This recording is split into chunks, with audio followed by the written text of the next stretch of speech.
bi mooy jox institution bi respect maa ngi jël suñu palais de la république di ko recevoir koo xam ne def na loo xam ne délit bu garaaw la ba ñun ñii coalition Yewwi Askan Wi fii ak semaine prochaine dinañu déposer plainte parce que dafa am lu yoon wax lu war a dal ci kawam.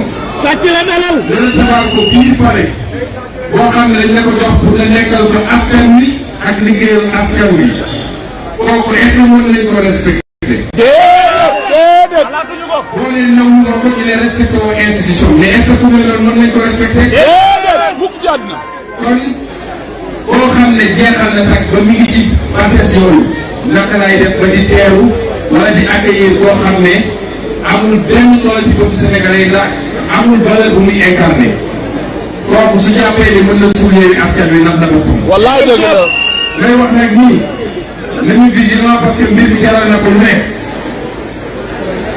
lii muy def nii yëpp pour sëlëm askan wi la créer des contre-feux waaye nag dañu bàyyi xel ci yenn yi sañ naa ñëw ne day tas assemblée nationale gannaaw bu mu delloo seen poste premier ministre mu tas assemblée nationale moo tax seen communiqué ñu wax ci dissolution de l' assemblée nationale ndax jaru ko woon loolu yëpp lan mooy jubluwaay bi mooy dàq élection yi parce que lay bi mooy doon mënuñoo organiser ñaari élection ci benn année bi kon nañu boole.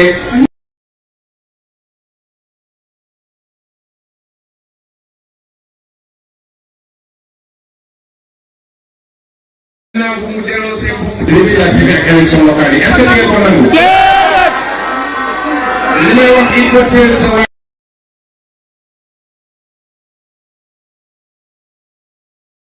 élection yi parce que lay bi mooy doon mënuñoo organiser ñaari élection ci benn année bi kon nañu boole. ñu bañ a dem ci élection yi. kon moom xam na ni lekk na nag ñun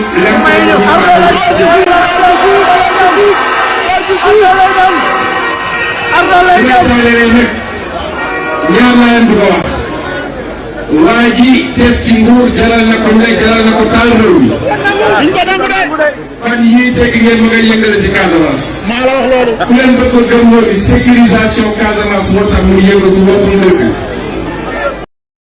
ndax boobu ba léegi tekk tekkaar la def jàmm rek a fa am xam ni mënul gagné élection mën na koo jaral yëngalaat ko yee fa fitna ay bakkan rot fa du yoonam parce que bëgg na rek déstabiliser ba élection du am correctement looloo taxoon semaine passée mu dem Guinée bu ngeen yaakaaree ni inauguré benn yoon boo xam ne kenn xamul nu mu doon te moo ko financé moo ko yóbbuwoon Guinée ndax ngeen seen bopp li ko fa yóbbuwoon mooy organiser nu muy yëngalaatee pour mën a justifier déstabilisation loolu dina ko ko jaral.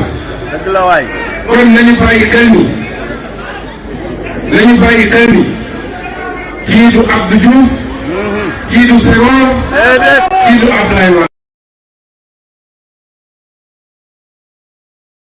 inauguré benn yoon boo xam ne yàgg naa leen wax ni baadoolo kenn du ko dénk ñoowaan ndax ñi ko ci bëgg a wàcce mu jafe loolu nag moo ñuy daan Sénégal lenn rek mooy Yewwi Askan Wi Yewwi Askan Wi du ay slogan de Yewwi Askan Wi lenn kese la mooy xeex ak moom fekk ci xeex ak moom sax ci xeex ak moom ba keroog bi ñu ko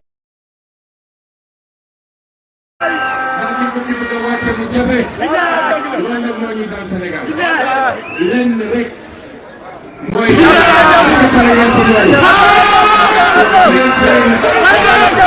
pare ngeen pour loolu maa ngi leen di ñaan lenn investiture lu métti la kenn musul gis investir boo xam ne jóge nañ ci ñëpp kontaan ñooñu nekkuñu ci projet bi parce que projet bi du affaire nit du affaire Sonko du affaire Déthié Fall du Habib Sy tout ça suñuy mbir lu ñuy def ba Sénégal suñuy sët tekk fi Sénégal mu gën Sénégal gii loolu jar na ku nekk fàtte sa bopp ngir Sénégal kon ku ne mer naa ba banque naa sama yoxo yow xamoo lu ñu tax a jóg ku ne mer naa ba tax nga dem ci liste parallèle xamoo lu ñu tax a jóg parce que élection bi nag ku jàpp ne ñun Benno Bokk Yaakaar rek mooy suñu adversaire ndax ne sa bopp élection bi liste bu nekk adversaire bu moromam la parce que keroog le 23 bu ñu toogee ba guddi lu ñu ne opposition bi yëpp soo leen dajalee nan la ñu am de dañ naan Yewwi Askan Wi lan la am. waaw. coalition sangam lan la am coalition sangam nag la am. ku bokk ci ñun génn ci ñun dem ci keneen parce que nee nga kontaanoo wala nee nga foog nga bokk ci élection yi foog nga doon candidat xamal ni da ngaa liggéey contre ñun loolu mooy la vérité. nit ñi dañuy delloo ci seen xel te xam ni Sénégal du arrêté le 23 janvier. suñu projet mooy ñu defar Sénégal te loolu ci ay décennies la lu ci benn fan. kon ñun ñëpp dañu takkuwaat defarwaat xam ni nag on tient le bon bout. Libérer l'Afrique de ses deux envahisseurs. Libérer l'Afrique d'une domination de plus de 3 siècles. capitaine wax na ko léegi. dafa am lu am solo. waroon na ko tënk ci wolof ñëpp dégg ko bu baax. dafa wax lu am solo. ñun suñu combat mooy xëccoo pouvoir. suñu combat mooy libérer le peuple africain ba li ñu am ci alal yàlla may ñu ko. suñu géej gi suñu pétrole suñu gaz suñu zircon suñu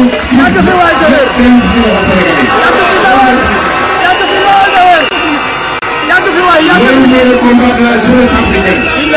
te nag Afrique yëpp ñu yeewu. gis ngeen ni xew Burkina Faso. gis ngeen ni xew Burkina Faso. gis ngeen ni xew feneen ak feneen. kon ñun bu ñu raté le train du réveil africain asalaamaaleykum.